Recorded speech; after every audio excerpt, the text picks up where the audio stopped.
Sí, hola, buenas tardes. ¿Cómo estás, caballero? Aquí veo que he hecho presentaciones en la suya. Bueno, ¿qué va? No hay ningún problema. Muchas gracias por vuestra asistencia a la presentación oficial de este Festival Romano, la primera semana romana que se hace en Chipiona, contando, por supuesto, con la colaboración de la Centuria Romana de Santiponce. Hoy comienza con una conferencia y durante toda la semana vamos a tener actividades relacionadas con el mundo romano en nuestra localidad y también en la costa noroeste de la que forma parte nuestro municipio.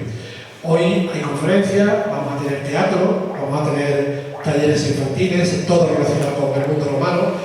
El viernes, el sábado, vamos a tener la cena romana, cata romana, en la Cooperativa Católica Agrícola, y finalizará esta interesante semana con un pasacalles que se va a hacer el próximo domingo por la mañana.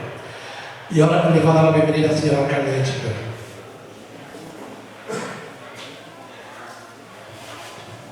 Muy buenas tardes a todos. Que poco se imaginaba Servilio Caepio, aquel romano que llegó a estas costas y puso esa torre de señalización a la entrada del Guadalquivir, hoy el faro de Chipiona, que la torre todavía no sabemos dónde está.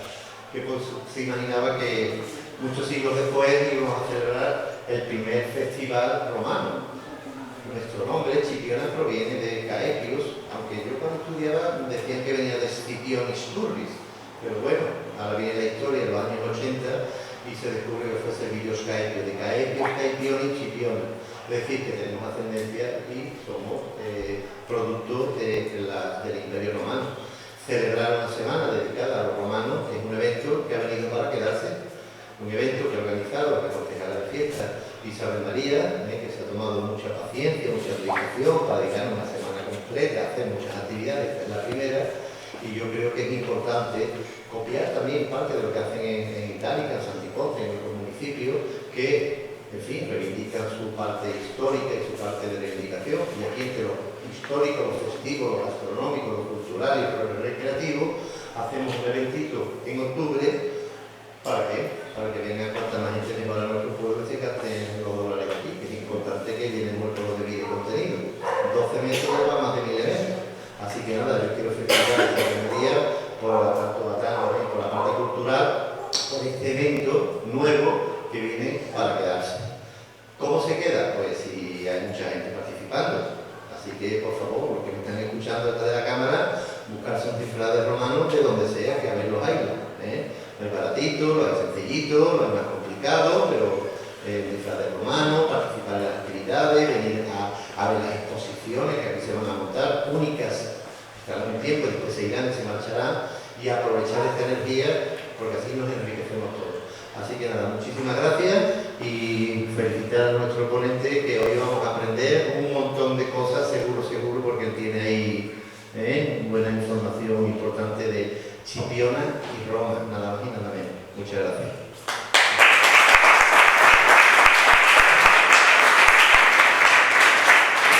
Bueno, tiene la palabra la delegada de Participación Ciudadana, Isabel María Fernández, por favor.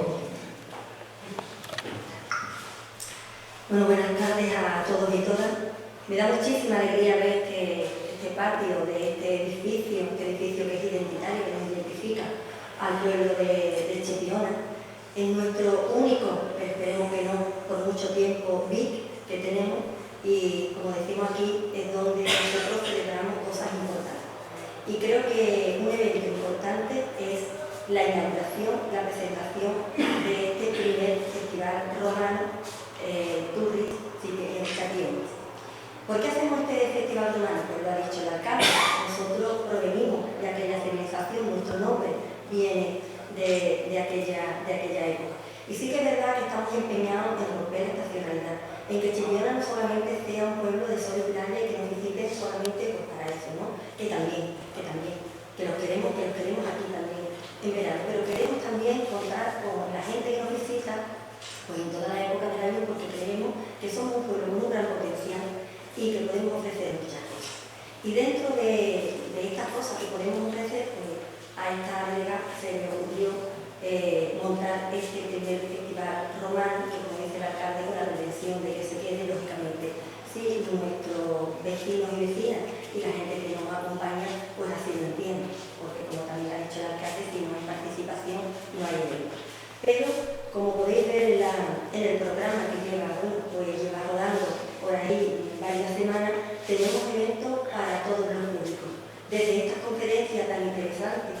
sea que Jesús hoy nos va a dar, porque cómo empezar con la historia de nuestro pueblo, la historia romana de nuestro pueblo, pues como eso, como esta conferencia, la de mañana, de una que abrirá la exposición de novela romana, y vendrá Margarita García a dar también una conferencia sobre esa exposición.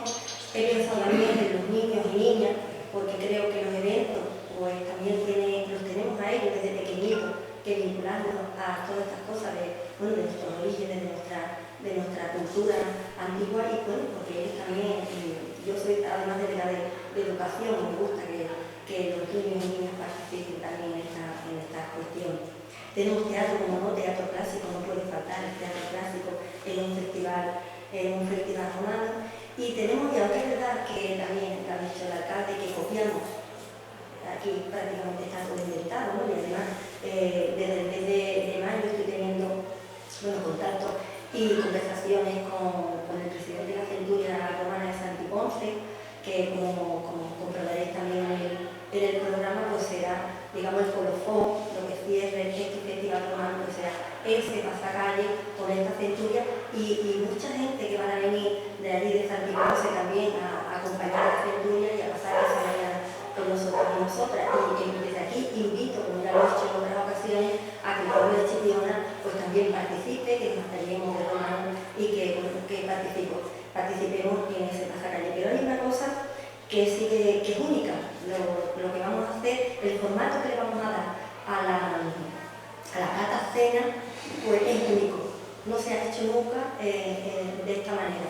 Esta persona, que es toda una eminencia en estas cuestiones, pues sí que ha hecho muchas catas en universidades, en fundaciones y en otros sitios que se le llama, pero nosotros lo vamos a funcionar con una cena romana. O sea, vamos a tener la cata primero con los vinos hechos, elaborados al estilo romano, como se hacía en aquella época, con su maridaje, pero luego vamos a entrar en la cena con un primer plato, un segundo plato y su postre. O sea que si tenéis a bien, pues también tenéis las puertas abiertas de la cooperativa para el viernes poder disfrutar de esa cata, donde además de estar bien, o salir bien alimentados, como decía el compañero Juan Carlos el otro día en la entrevista que hacía Manuel León, pues sabremos también pues, muy ilustrado de cómo eran las elaboraciones y cómo se hacían estos vinos y cómo se hacían estos platos, que seguro que será exquisito y del agrado de todos nosotros. Bueno, no me quiero alargar más porque aquí el protagonista realmente es Jesús, es nuestro paisano, arqueólogo, y que nos va a contar pues esa historia de estos principios de nuestro pueblo. Así que ahora Tano Guzmán, que es nuestro delegado de cultura y que tiene mucha relación con Jesús, nos va a hacer una pequeña semblanza de nuestra conferencia. ¿Tano?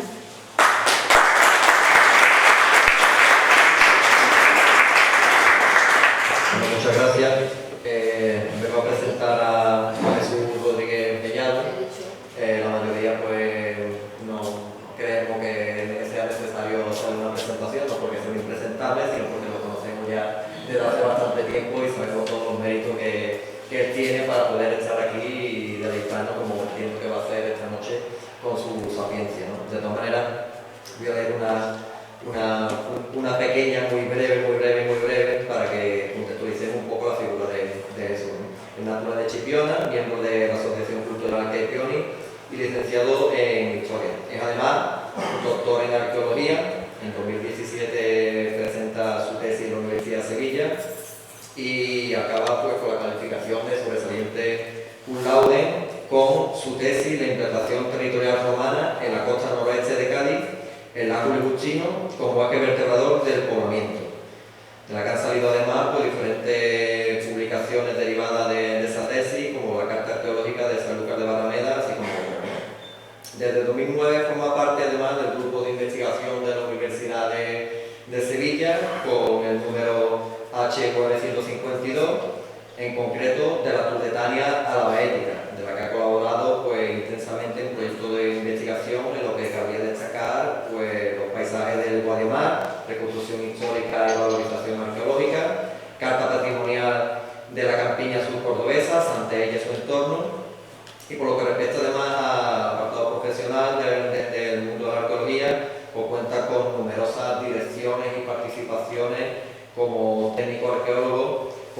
de un centenar de intervenciones, entre las que podemos destacar por su importancia y su relevancia mediática la efectuada como técnico en la actividad arqueológica de urgencia del sondeo de prospección arqueológica en el Parque Olivar del Frodín, en Tomares, donde se localizó el famoso tesoro de moneda romana dentro de 19 ánforas.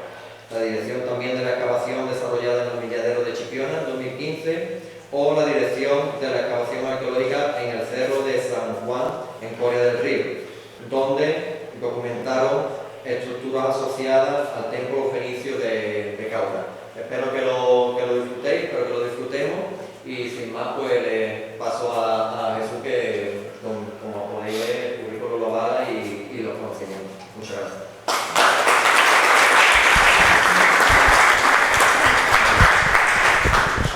Buenas tardes a todos. Antes de nada, agradecer las palabras de Tano, así como las del alcalde, y la invitación muy especial a Isabel María por la invitación a acceder a participar en este primer Festival Romano Surrealista y Teórico, ¿no? Que cuando me comentó la idea del festival me pareció maravillosa y espero que continúe a lo largo de los años.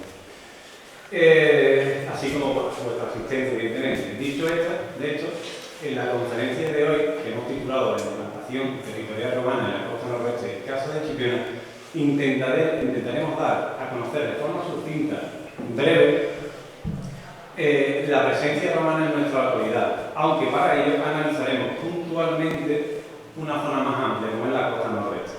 Para ello hemos estructurado la ponencia en varios puntos. 1. Historia de las investigaciones. 2. La ubicación geográfica. 3. Del hierro a época republicana romana. 4. Chipiona al Pimpea, siglos I y II. Y 5. Chipiona al antiguo, del III al VI después de Cristo. Lo que respecta a la historia de las investigaciones, podemos decir que, a diferencia de lo que está ocurriendo en la bahía de Cádiz, que son numerosas las publicaciones, la costa noroeste de Cádiz, y si nos centramos ya en época romana, carece de estudios.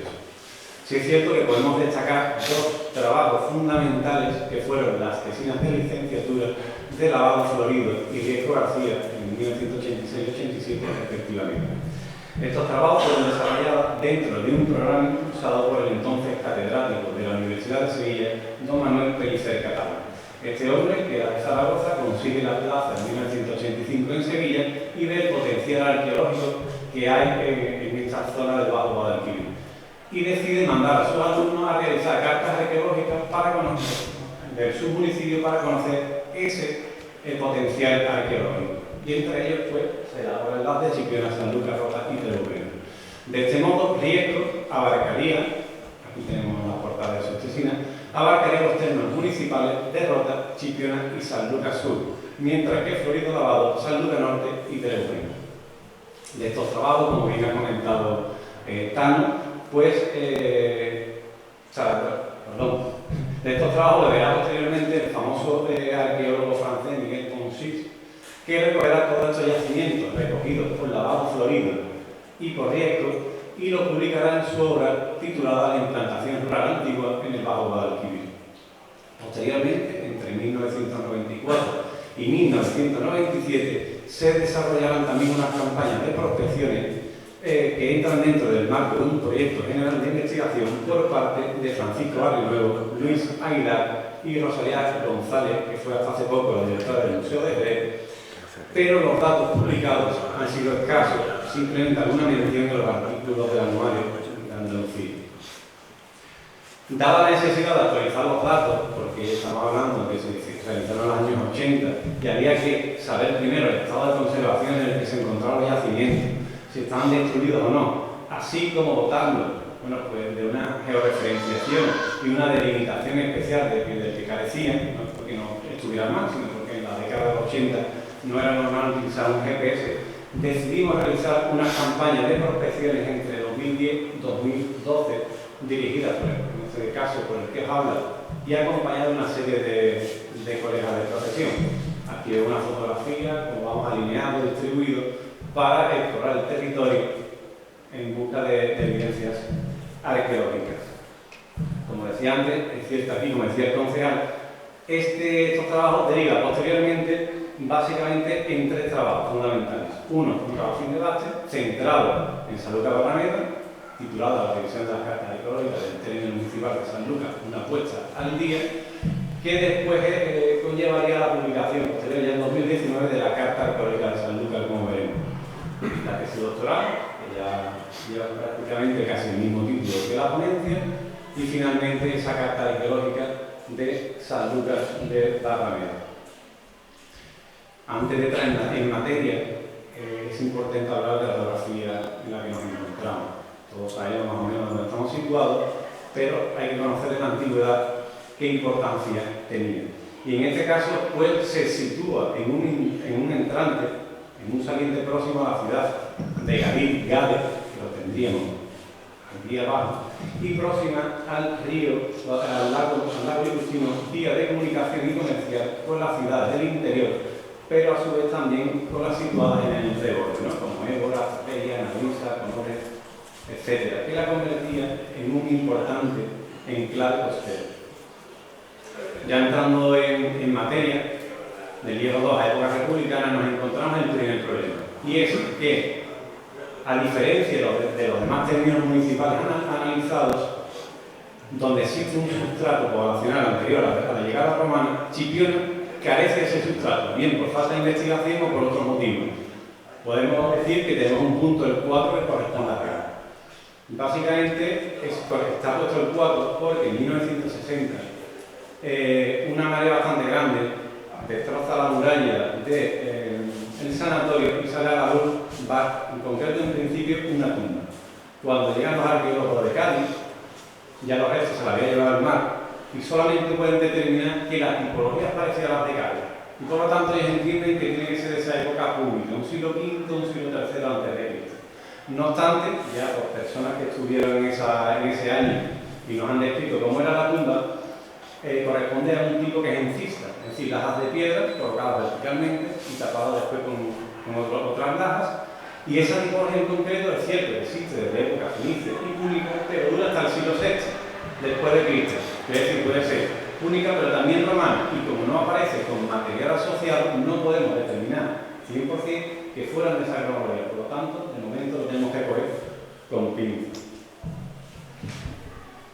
Lo que sí tenemos claro es que la presencia romana pronto se hará notar en la zona. Los datos nos indican que a partir del siglo II, sobre todo a mediados, se produce un crecimiento en el número de asentamientos respecto al periodo anterior. Vemos que en el periodo anterior son poquitos y se va multiplicando. En el caso de Chipiona, como hemos dicho, como no hay sustrato anterior, serán de extracción ex novo, es decir, nuevos. Entre los que podemos destacar, como vemos en el plano, la propia regla, Montillo, el olivar o la ave. De esta centuria, cabe destacar, como ha hablado el alcalde, la construcción del faro romano atribuido al general romano V Severino Escipión entre el 139 y 140 a.C. Faro que el propio geógrafo Estrabón compara con el de Alejandría. Aquí tenemos un mosaico de la ciudad de Asia Antica, al lado de Roma, en la que podemos ver cómo era la forma de un faro romano. Son dos autores clásicos los que hacen referencias a él. Por un lado, el mencionado Estrabón, que utiliza fuentes del siglo II a.C., que nos dice en su biografía que inmediatamente después viene la desembocadura del Betis, que se bifurca en dos ramales. Allí, en algún lugar, se encuentra el oráculo de Menesteo. También se alza la torre de Escipión, que tiene espíritu, sobre una roca batida por las olas, construida de manera admirable, como faro. Cuando dice faro es porque el faro de Alejandría se construye en la ciudad de Faro, de ahí proviene el nombre de faro para el texto.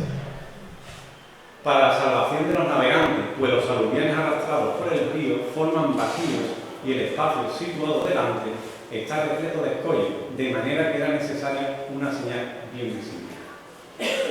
Compone Mela, en este caso, Nacional, es decir, en el siglo I, en su geografía, nos dice que en el primer golfo está el puerto llamado Garitano y el bosque al que llaman Moreastro, después la fortaleza de Évora, en la costa, y lejos de la costa la colonia de Asta. Fuera está el ar y templo de Juno, en el mismo mar el monumento de Escipión, colocado en un escollo más que en una isla. Lo que sí tenemos claro es que a partir del siglo II no tenemos noticia más del faro en ningún autor clásico, pero ninguna. A modo de hipótesis, podemos pensar que se debió a un tsunami entre finales del segundo y principios del siglo III en la Vega de Cádiz, que llegó con olas de hasta 6 metros hasta Sevilla. Y está atestiguado en el patio bandera de Sevilla la destrucción de algunos edificios. Posiblemente, si fue tan virulento, afectaría muy probablemente a ese faro. Que distintamente a lo que se piensa, pudo estar ubicado. Son muchas lo que se respecto a su ubicación tradicionalmente se ha situado en un sitio, entre ellos el clásico en Salmedina, aunque hay algunos autores que lo sitúan, por ejemplo, en el entorno de Reina, que estaría más pegado a la costa. Y no, pues bueno, las definiciones son bastante claras, ¿no? Se están indicando que estaría más en un escollo que en una isla, porque al final está en un escollo. Salmedina no es un escollo, no una isla con tierra. Sea como fuere, si observamos que ya en el siglo I, ¿no?, el incremento de asentamiento respecto a la centuria anterior va aumentando. Y conocerá su punto más amplio, como veremos después en el siglo I. La tipología de yacimientos que predominan, y le vamos a explicar por qué, es la villa, junto a los aranos. Y eso es un modelo muy característico que parece que se implanta aquí entre mediados finales del siglo II a.C. A diferencia, por ejemplo, de lo que está ocurriendo en el Valle del Guadalquivir o en la propia Valle de Cádiz, que ese fenómeno de villa, el fenómeno villático, se produce en el último tercio del siglo I a.C., casi un siglo después. Pero ¿por qué esta pronta implantación con ese modelo en concreto de villa? Pues básicamente, resumiéndolo mucho, creemos que pudo deberse a 3 factores fundamentales. Por un lado, resistencia al invasor. Segundo, control de las vías de comunicación. Y tercero, emigración interna. Sabemos que esta zona, una serie de análisis y demás, debió pertenecer al territorio o al entorno de Astarregia, la cual mostró oposición desde el principio a la presencia romana y para ello contrató mercenarios lusitanos y celtíberos. Dicha resistencia será castigada con la segregación de algunos de los territorios de Astarregia, con el fin de restarle la influencia de la que gozaba con anterioridad, aunque no será hasta la llegada de César, y probablemente ya con Augusto, cuando hasta pierda la hegemonía total sobre la zona. Esta hostilidad ante el invasor frenaba los intereses de Roma, sobre todo comerciales, ya que el área de estudio que analizamos se encontraba, como hemos dicho, por su ubicación, controlando una importante vía de comunicación como era el lago Lucino, lo que impedía probablemente la entrada y salida de productos. Por tanto, como ocurría en otras zonas hostiles, el estacionamiento de un ejército se hacía necesario, al menos hasta solucionar el problema. Una vez pacificada, la región se recogía a veteranos de guerra que se les daba un lote de tierra para que hiciera una doble función. Por un lado, lo cultivara y por otro, de una manera indirecta, también controlara lo explotara y por otro lado, controlara la región. Un elevado número de estos veteranos eran itálicos, que junto a una inmigración civil que buscaba explotar no solo los yacimientos mineros, que en principio Roma viene con las minas, aunque después del potencial agrícola agropecuario que tiene, traerá consigo junto a una inmigración civil, traerá consigo la implantación de un nuevo modelo que hemos comentado, que es el de la villa. Y por eso aquí la implantación de ese modelo, en concreto una villa, es para que lo entendamos como un cortijo actual. Un edificio agropecuario básicamente, que también puede tener dependencias para que el señor venga de visita y que tiene un terreno que está explotando.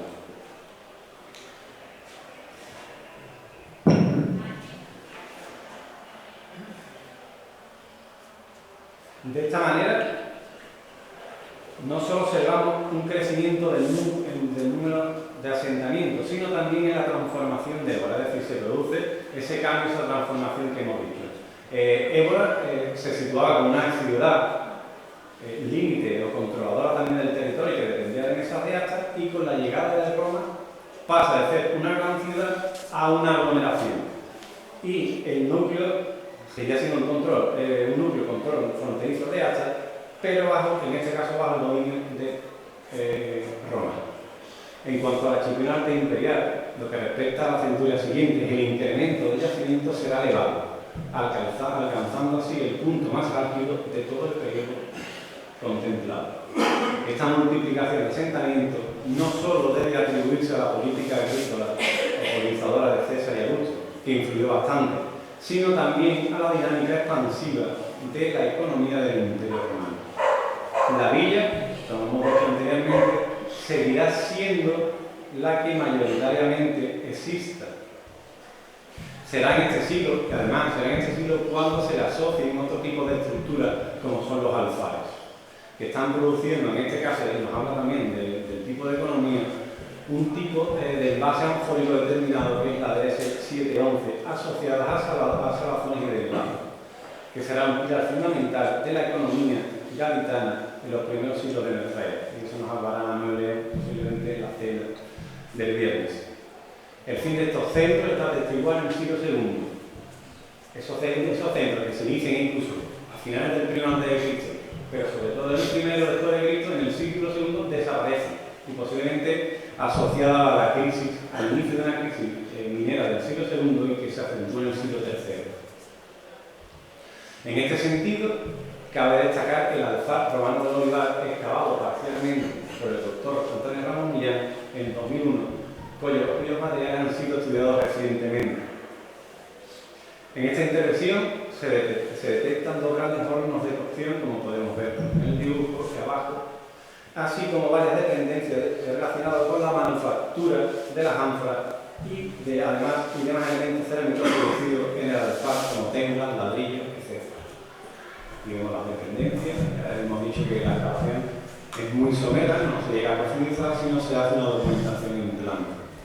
Aquí vemos el estudio de material, que vemos a los concejales de cultura echando una mano ya en el último proceso, que es el fotografiado, y alguna pieza así destacable, como es en la lápida funeraria de Emilia Ignas, que muere a los 17 años, los acus crinales, que son para el pelo o el cepillo sin hueso.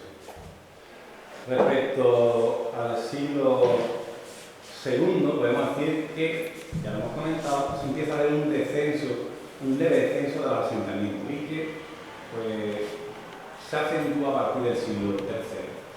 Como hemos dicho, a partir de este siglo, de esta mitad del siglo II, el imperio sufre una crisis motivada por varios factores, como el colapso minero, el intervencionismo del Estado frente a las manos privadas que cada vez iban adquiriendo mayor poder, las constantes guerras, que significaban dinero, y teníamos un colapso minero, con lo cual no podían producir más monedas, el crecimiento del ejército, etc. Esta crisis, agravada en el siglo III y que provoca importantes cambios en la organización territorial, afectó también a nuestro territorio, donde muchos de los excedentes agropecuarios, sobre todo agrícolas, que teníamos, iban destinados a esos centros mineros y que ahora ya no podían ir. Por lo tanto, se van cerrando alfarerías, se van cerrando cetarias, que son fábricas de salazones, etc. Y van desapareciendo algunas villas también. Volviendo al aspecto económico, vemos por tanto que la base económica de orientación de la mayoría de estos asentamientos documentados en estas centurias no solo fue la explotación agropecuaria, que es indudable, sino también la que hemos comentado, la de derivados de salazones, con esa producción de ánforas y de once. Esta industria queda atestiguada en dos yacimientos fundamentales en Chipiona, Avenida de Sevilla 86 y Avenida de Sevilla 88. En la Avenida de Sevilla 86, acabada en 1991 por Alarcón, se documentan una serie de estancias y una pileta que se atribuye a esa explotación que hemos dicho del salazón. Aquí vemos algunas fotografías del sitio tomado por el propio Alarcón, que nos quedó, ya veremos después las tumbas. Este edificio posteriormente se amortizará en el siglo IV y V en una necrópolis, ya después lo veremos. En cuanto a la Avenida 86, se documenta una pileta y varios muros bastante arrasados, así como dos escombreras con material bastante bueno y que también fue estudiado, creo que en el año 2016, por Mercedes Vega y un servidor. Y aquí vemos algunos de los elementos que se documentaron. En principio, a la izquierda vemos una lucerna, que bien podríamos pensar, bueno, que es un catador del Corrano, básicamente lleva las atallas, el tridente, etc., pero en este caso es un guerrero con toda su panoplia.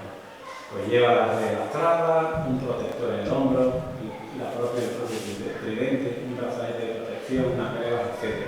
Cierto, cuando estuvimos estudiando los materiales en el museo, la que estaba de conservador, que está jubilada, de conservadora, ya está jubilada, no sabía de su existencia. Y cuando se lo mostraron, quedó tan impresionada porque no tenían ningún, en este caso, ninguna lucena con esa tipología. En concreto, y no lo restaurada, ya está restaurada. De momento no la han expuesto. Entre los materiales podemos destacar materiales relacionados con la pesca, anzuelos, arpones, agujas para redes, numerosos vidrios, estuco, que estaría estucado a las casas en rojo mínimo, el material cerámico, la ánfora, en este caso sigilata, etc. De la zona de Reina también tenemos constancia ya en época altoimperial de diversos elementos que ya hemos hablado en otras conferencias que han dado Álvaro de Peña, Amanda, Bravo, etc., como como el dios rey que vemos aquí, que es el central que está realizado en terracota, la realización en terracota y con las características de la cabeza, del vientre, para que veamos que es un dios rex que se utilizaba para la protección de la botapaya en las manos, así como numerosos amuletos fálicos que solían usar las mujeres y los niños para protegerlos ante cualquier mal. Recientemente también ha sido publicado y estudiado como documentado. Ya pasando al siglo III, IV y V, a la disciplina tardorromana, a partir del siglo III en adelante, como hemos comentado, observamos un brusco descenso en el número de asentamientos respecto a las centurias que le preceden. Destaca el abandono de aquellos situados en las orillas del lago Lirustino, mientras que permanecen los que están un poquito mareados, cerca, pero no están en los rebordes. Y esto puede ser explicado porque se va poco a poco colmatando ese lago hasta convertirse, ya en época medieval, en marino. De estos siglos se asiste a una reutilización de los edificios autoimpeales. Hemos dicho antes que la fortaleza de la Fonda de 1986 se utiliza posteriormente como necrópolis. Y eso sucede como algo generalizado. Así como el surgimiento de necrópolis en el interior de la ciudad. En época imperial republicana, las necrópolis tienen que estar fuera de la ciudad, pero ya en época tardía se reestructura de tal manera que están dentro de la ciudad. Sabemos que al comienzo del cuarto del cristianismo ya se encuentra implantado en las tierras más meridionales de la península, lo que incidirá en el fenómeno descrito anteriormente. En nuestro territorio de estudio, que en el siglo IV va evolucionando y cómo va disminuyendo ese número de asentamientos. Siglo VI, a.C. En nuestro territorio tenemos, como hemos dicho, en la avenida de Regla 86, una necrópolis exclusivamente infantil datada entre el siglo IV y V después de Cristo, donde el tipo de tumba mayoritaria es sin ánfora, también lo hay en pizza y inhumación simple. Aquí tenemos algunas de las fotografías, uno de las estancias de la vivienda, que coincide con esta de aquí abajo, y algunas de las tipologías de ánforas. Suelen enterrarse en ánforas africanas por su gran tamaño, que 23, que 17 y demás, porque lo que se le pretendía y tenía en mentalidad es volver como el niño moría y era la vuelta al vientre materno. En principio, en el 91 era algo bastante inédito, no se tenía constancia de este tipo de entrenamiento, exclusivamente infantil. Pero es cierto que en los últimos años han detectado en otras zonas de Huelva, en Tarragona, etc. Del mismo modo, y ya vamos terminando, va a ser cortita, y ya con lo último, excavaciones recientes en Villatero en 2015-2018 atestiguan un área funeraria cercana a la anterior, al menos datada entre el siglo IV, VI y VII después de Cristo. Estos datos nos están hablando, por tanto, de la cristianización del vicus portuario de Reina. En cuanto a la tipología de enterramiento, pues no básicamente decir que son 5, aunque también lo hay en fosa simple, que hay un sexto, y los tenemos como mortero de cal o mampostería, que son el 1 y el 2, el cista, que sería el 3, a 2 aguas o a capuchina con teula, que sería el 4, y volvemos a repetir el mismo tipo que aparece en la necrópolis de Avenida 86, que es en ánfora africana. Ya para finalizar, decía que hay varias problemáticas que resolver en Chipiona en cuanto a la ocupación romana, y una de ellas era por qué no teníamos evidencias arqueológicas anteriores al siglo II a.C., así como otros sectores que desconocemos, ¿no? Y para ello yo creo que es importante invertir, y que hay que invertir en una carta arqueológica y en una protección también del área urbana para evitar, en este caso, que vayan desapareciendo, porque sabemos que hay evidencia arqueológica en el casco urbano. Es decir, sabemos que en el hotel de la Pañoleta, cuando se construye, aparecen elementos o materiales romanos, que cuando se construye o se derriba la casa de cera, también aparecen niveles carboníferos. Pero ya está. No tenemos más. Si tenemos constancia, que hicimos una intervención en la llamada Casa de la Columna, avenida 105, que se creía que era romana, y cuando intervinimos y realizamos las cartas arqueológicas vimos que no. Esa columna en concreto se había colocado en el siglo XIX, ¿no? Pues sabemos que la columna está en el siglo XIX, pero que había material romano reutilizado en San Juan de la Entrada. Por eso creo que es necesario, y lo repito, invertir en investigación para seguir conociendo el patrimonio arqueológico que tenemos en Chipiona y evitar de esa manera que vaya desapareciendo y convierte la propia historia de nuestro municipio y nuestra identidad. Sin más, muchas gracias por vuestra atención.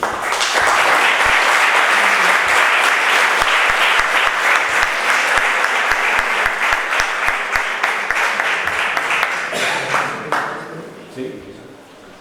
Si alguien quiere preguntar algo, pues está dispuesto a responder lo que convenientemente pueda. Sí.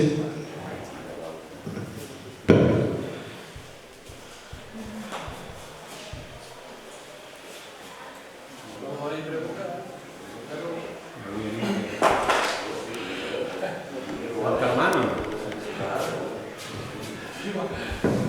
Igual que en los matrimonios, ¿no? Que alguien hable si quiere. ¿Tiene? ¿Sí? Y preguntarle al doctor Rodríguez,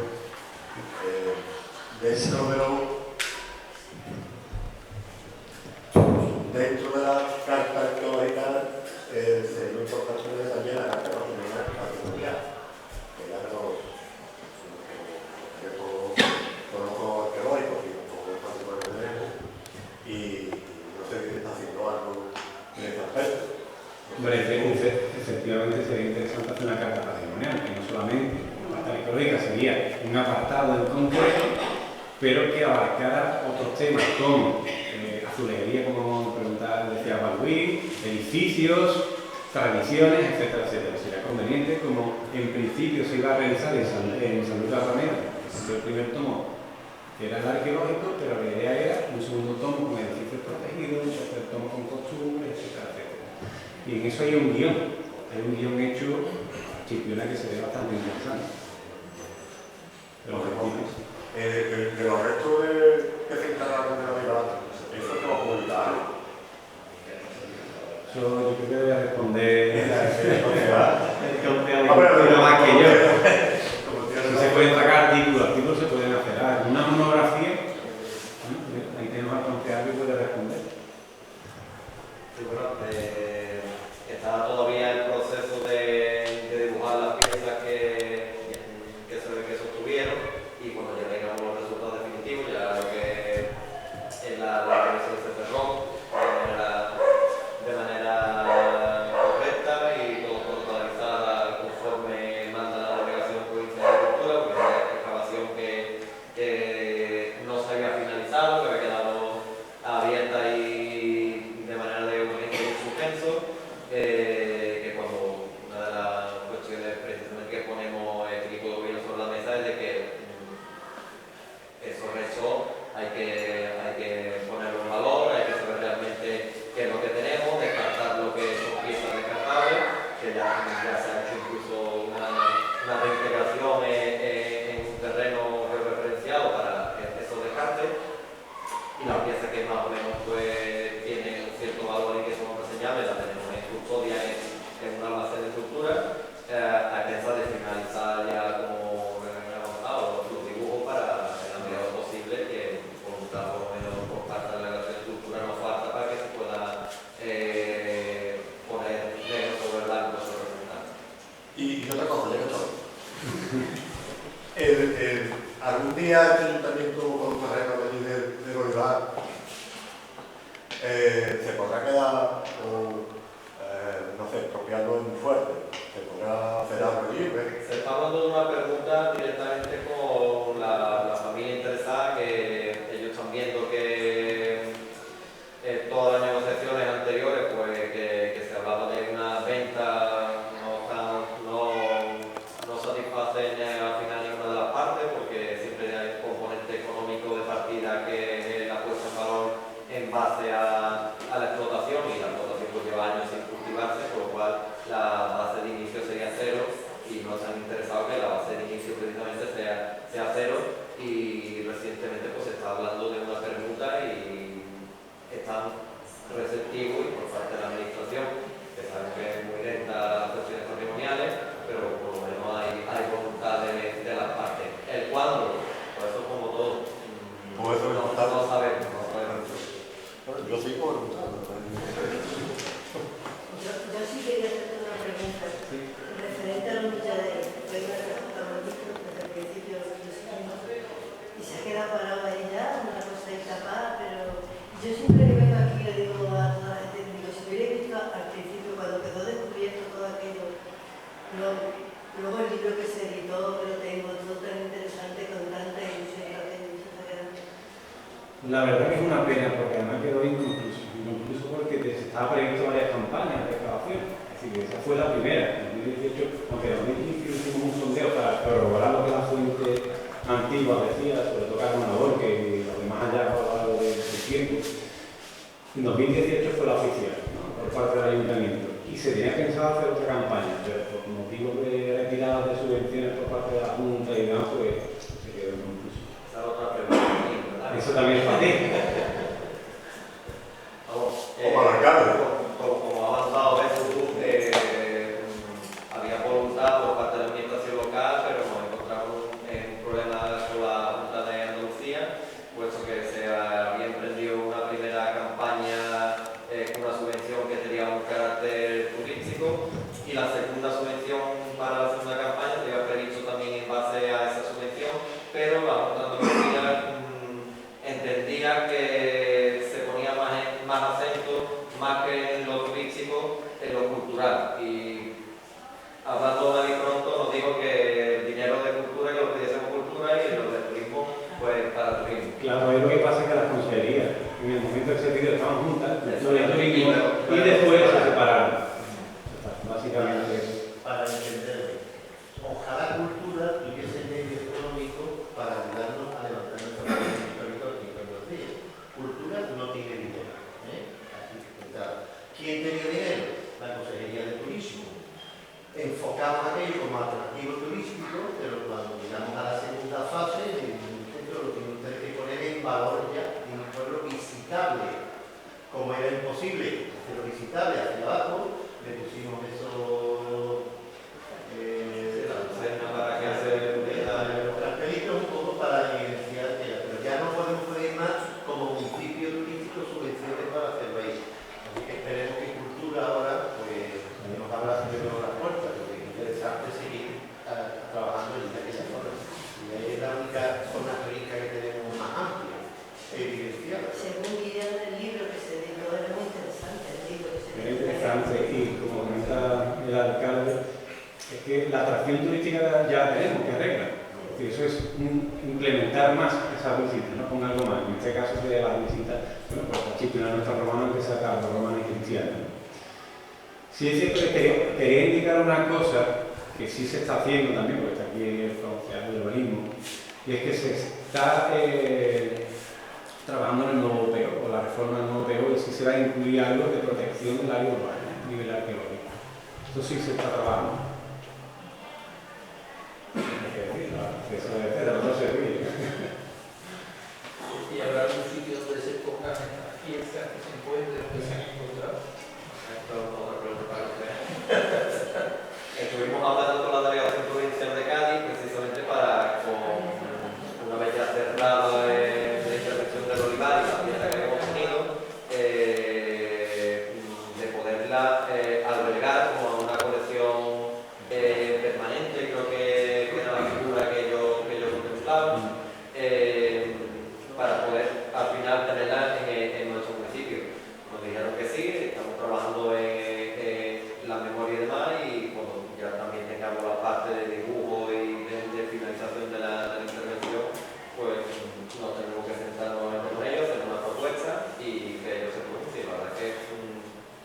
cultura. Disposición tiene. Después sabemos que los tiempos son complicados, pues tiene poco personal para las innumerables intervenciones arqueológicas y sobre todo la cobertura técnica. Y bueno, lo primero que la voluntad existe, y creo que la figura que nos plantean es asumible por parte tanto del ayuntamiento como de la propia delegación. Yo me choco una barbaridad, porque yo vengo de una zona donde se invierte tanto en arqueología, con medio de la artesanía, se invierte tanto, se usa tanto, yo la dejaré que hay aquí, la verdad que tengo muchos años, pero la dejaré bien, la dejaré. Porque la comunidad extremeña invierte en la moneda. No iría a que te Bueno, luego estudiar aquí invierte en Italia, en lo otro, ¿verdad? Y los pequeños pueblecitos, que todos los gaditanos, todo ahí, pues no lo tienen, porque van a la zona muy importante. Es el problema.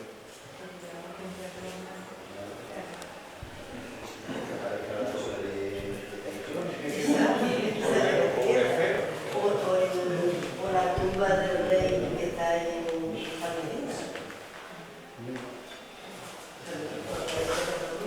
Me ha quedado una exposición explique que hay con más tarde.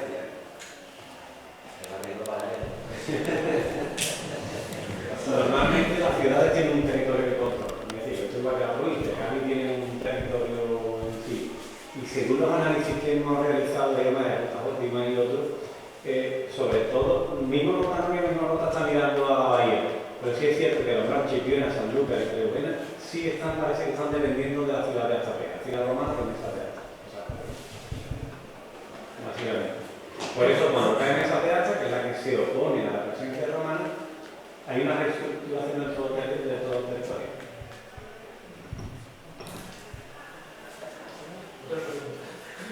Bibliografía sobre esto hay aquí algún sitio donde se pueda consultar. La propia tesis. La propia tesis doctoral. Sí. Esa está en el portal de la biblioteca de la Universidad. Es descargada.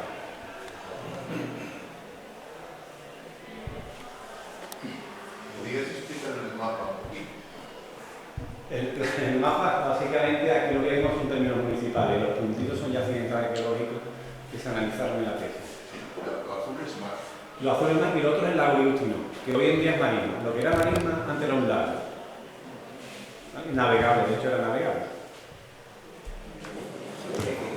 Bueno, yo creo que ha sido una conferencia magistral donde hemos hablado del pasado de Chipiona, pero también hemos avanzado un poquito sobre el futuro, sobre todo sobre el futuro deseable de que van a ser esos proyectos que tenemos, tanto del humilladero y de los, bueno, pues de los restos arqueológicos que fueron encontrados en el alfar del Olivar. Pues como digo, hemos tenido la suerte de tener aquí el delegado de Cultura que nos ha avanzado en esas posibilidades. Yo, bueno, no quiero dejar de, bueno, quiero mejor dicho, dejar rastro de este día y hacerle entrega a Jesús pues del castillo, de este castillo que estábamos hablando que es tan importante para nosotros, y pues como decía, aquí es donde celebramos las cosas importantes, y como importante hoy creo que ha sido esta noche y esta magistral conferencia que nos ha dado Jesús. Emplazaros mañana al segundo día de este Festival Romano con la conferencia sobre pecunia, el dinero de los dioses, que no solamente constará de la conferencia, sino también inauguraremos la exposición de monedas. Tenemos por aquí también algunos pasquines, por si alguien nos recuerda la programación del festival, pues que ahí se lo puede llevar y hacerle entrega a Jesús como agradecimiento